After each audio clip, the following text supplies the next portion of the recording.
18 জেলার 30 উপজেলায় হামের হটস্পটে দেয়া হচ্ছে টিকা। এই বিষয়ে বিস্তারিত জানাতে ময়মনসিংহ থেকে যুক্ত হবেন ইমতিয়াজ আহমেদ, বরিশাল থেকে থাকবেন ফিরদৌস সোহাগ, গাজীপুর থেকে ইফতেখার রায়হান এবং চাঁপাইনবাবগঞ্জ থেকে যুক্ত হবেন সোহান মাহমুদ। শুরুতেই চলে যেতে চাই ময়মনসিংহে ইমতিয়াজের কাছে। ইমতিয়াজ, টিকা গ্রহণে আগ্রহ কেমন দেখছেন, আর জেলায় হাম সংক্রমণের সার্বিক অবস্থা কেমন দেখছেন? লাইভা, প্রথমে যদি আমি আজকে ময়মনসিংহ মেডিকেল কলেজ হাসপাতালের সর্বশেষ আপডেটটি জানিয়ে দিতে চাই। নতুন 24 ঘন্টায় নতুন রোগী হামে ভর্তি হয়েছে 19 জন, অর্থাৎ 224 জন এখন ভর্তি রয়েছে ময়মনসিংহ মেডিকেল কলেজ হাসপাতালে। 6 জন এই পর্যন্ত মারা গেছে। আজকে সকাল 10টায় এই হামের যে টিকা, জরুরি ভিত্তিতে যে হামের টিকাদান ক্যাম্পেইন, সেটি শুরু হয়েছে। আমরা দেখতে পাচ্ছি উপচে পড়া ভিড়, একটা অব্যবস্থাপনা রয়েছে।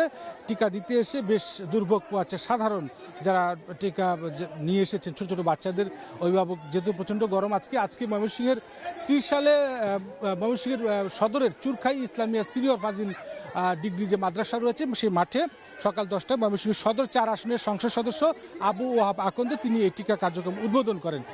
এখানে ছিলেন ইউনিসেফের স্বাস্থ্যকর্মীরা রয়েছেন, পাশাপাশি স্বাস্থ্য অধিদপ্তরের কর্মকর্তারা রয়েছেন, উপজেলা প্রশাসন রয়েছেন। আমরা দেখতে পাচ্ছি যে হামের টিকাদান সেগুলো কিন্তু একের পর এক দেওয়া হচ্ছে।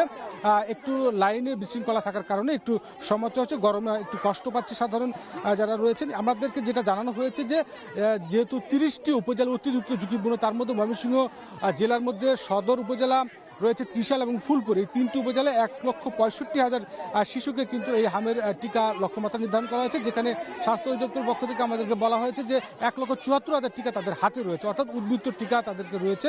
7 দিন এই ক্যাম্পেইনটি চলবে 3টি উপজেলা 74টি কেন্দ্রে।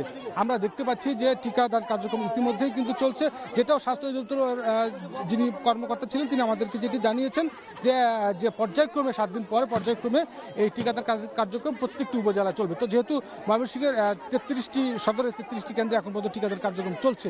তো আমরা এই ছিল ময়মনসিংহ থেকে, আমরা এখন বরিশালে যাবো। সেখানে রয়েছে সহকর্মী ফিরদৌস সোহাগ। জানাবেন সেখানে হামের টিকাদান কার্যক্রম কখন শুরু হয়েছে, কোনো দুর্ভোগের চিত্র দেখছেন কিনা?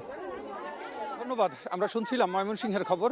বরিশালের টিকাদান কর্মসূচি কিন্তু আমরা যেটা দেখতে পাচ্ছি যে কিছুক্ষণ আগে আনুষ্ঠানিকভাবে উদ্বোধন করেছেন স্বাস্থ্য উপদেষ্টা জিয়াউদ্দিন হায়দার। তিনি উদ্বোধনের পরপরই কিন্তু এখানকার কার্যক্রম শুরু হয়েছে। আমরা একটু দেখাবার চেষ্টা করছি যে যারা এখানে এসেছেন তাদের শিশুদেরকে নিয়ে, তারা কিন্তু আমরা তাদের সঙ্গে কথা বলেছি, তারা কিন্তু ভীষণ উদ্বিগ্নতা প্রকাশ করেছেন। আসলে সারা দেশের যে পরিস্থিতি, 18 জেলার 30টি হটস্পট যেহেতু রয়েছে, সেই কারণে কিন্তু তাদের মধ্যে এক ধরনের উদ্বিগ্নতা। তো আমরা এখানকার যারা রয়েছেন তাদের সঙ্গে কথা বলে যেটা জানতে পেরেছি যে তারা এই টিকা পেয়ে কিন্তু তারা সন্তোষ প্রকাশ করছেন এবং তারা চান একটি শিশুর যেন আরও কোনো দুর্ঘটনা না ঘটে, সেই বিষয়টি তারা নিশ্চিত করার জন্য দাবি জানিয়েছেন। আমরা এখানে কথা বলেছিলাম জনাব জিয়াউদ্দিন হায়দারের সাথে। তিনি যেটি আমাদেরকে বলেছেন, টিকা কার্যক্রম চলবে, উদ্বিগ্ন হওয়ার কিছু নাই।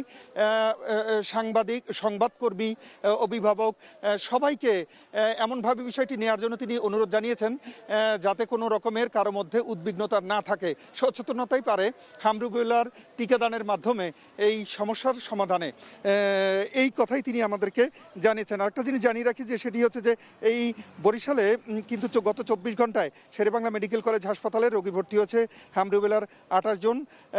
দিনের অবস্থায় কিন্তু হামরোগীর সংখ্যা অবস্থান করছে আজকে এখন পর্যন্ত 79 জন। 24 ঘন্টায় যারা বিদায় নিয়েছে সুস্থ হয়ে তার সংখ্যা 21 জন। এ পর্যন্ত মোট ভর্তি রোগীর সংখ্যা 216 জন। এই তথ্য ছিল আমাদের হাতে বরিশাল শেরেবাংলা মেডিকেল কলেজ হাসপাতালের। আর বাকি যে বিভাগের তথ্য যদি আমরা একটু যদি অন্যান্য জায়গার কথা বলি একই রকম, তবে বরিশাল বিভাগের মধ্যে কিন্তু 4টি জায়গায় হটস্পটের মধ্যে বরগুনা, বরিশালের মেহেন্দিগঞ্জ, বাকেরগঞ্জ এবং নলসিটিতে কিন্তু আজকে টিকাদান কার্যক্রম চলছে। আমরা এখন যাব গাজীপুরে, সেখানকার আমাদের সহকর্মী জানাবেন সেখানকার সবশেষ খবর।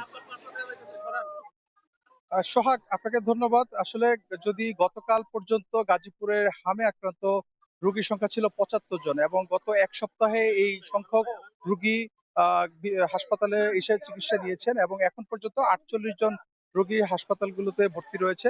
এই অবস্থায় কিন্তু আজকে যে দেশের 18টি জেলার 30টি উপজেলায় একসঙ্গে যে টিকাদান কর্মসূচি শুরু হয়েছে, সেটি কিন্তু গাজীপুরের এই সদর উপজেলার মির্জাপুর ইউনিয়ন পরিষদে সকাল 9টায় উদ্বোধন করেছেন স্বাস্থ্য ও পরিবার কল্যাণ প্রতিমন্ত্রী ডাক্তার এম এ মোহিত, এবং তিনি উদ্বোধন করে যাওয়ার পরে কিন্তু এখানে আমরা দেখেছি যে এই আজকের এই টিকাদান কর্মসূচিকে ঘিরে প্রচুর সংখ্যক কিন্তু শিশুদেরকে নিয়ে তাদের অভিভাবকরা এসেছেন এবং তারা সকাল থেকে দীর্ঘ লাইনে দাঁড়িয়ে তারা টিকা দিচ্ছেন।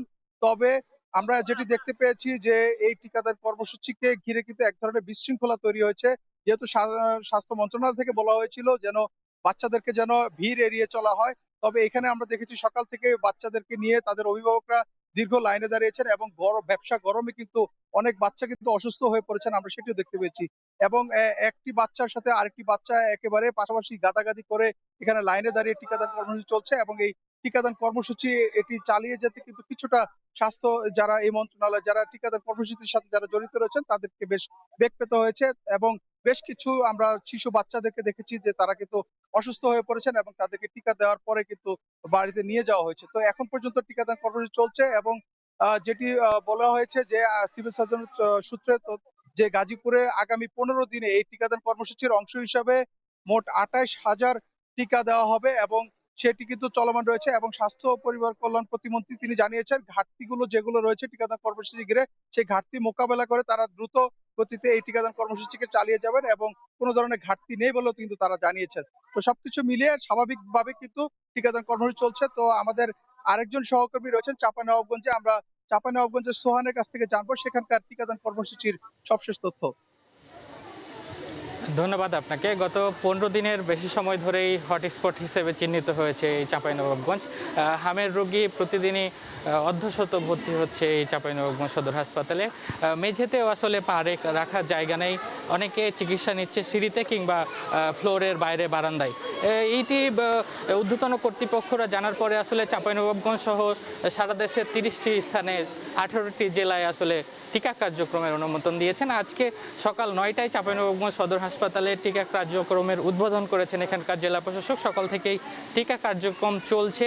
আমরা দেখতে পাচ্ছি বাচ্চার মায়েরা একে একে আসছেন, তারা টিকা নিয়ে যাচ্ছেন। এখানে তেমন দীর্ঘ লাইন নাই, হয়তো গ্রাম পর্যায়ের কিছু কিছু স্থানে এই খবরটি পৌঁছায়নি, তবে হাসপাতাল কর্তৃপক্ষ বলছেন আগামী কালকে থেকে এখানে ভিড় হতে পারে। সকাল 9টায় এই কার্যক্রম শুরু হয়েছে, বিকাল 4টা পর্যন্ত চলবে এই কার্যক্রম। চাঁপাইনবাবগঞ্জে আসলে 5টি উপজেলার মধ্যে 3টিকে হটস্পট ঘোষণা করা হয়েছে, সদর উপজেলা, শিবগঞ্জ উপজেলা ও ভোলাহাট উপজেলায়। এই উপজেলায় মোট 1,67,000 শিশুকে এই টিকাদানের আওতায় আনবে বলে আমাদেরকে জানিয়েছেন স্বাস্থ্য বিভাগ। আমরা সকাল থেকে খোঁজ রাখছিলাম এই চাঁপাইনবাবগঞ্জ সদর হাসপাতালে হামের সংক্রমণ নিয়ে বা হামের উপসর্গ নিয়ে এখন পর্যন্ত 7 জনের মৃত্যু হয়েছে। এখন হাসপাতালে ভর্তি রয়েছেন 67 জন যারা চিকিৎসা নিচ্ছেন। তবে হাসপাতালের আরেকটি বিষয় হচ্ছে এই হাসপাতালে মাত্র 20টি বেড রয়েছে, কিন্তু তার চেয়ে রোগী কিন্তু অনেক বেশি। তো লাইভ ছিল আমার কাছে টিকা কার্যক্রম নিয়ে সবশেষ পরিস্থিতি।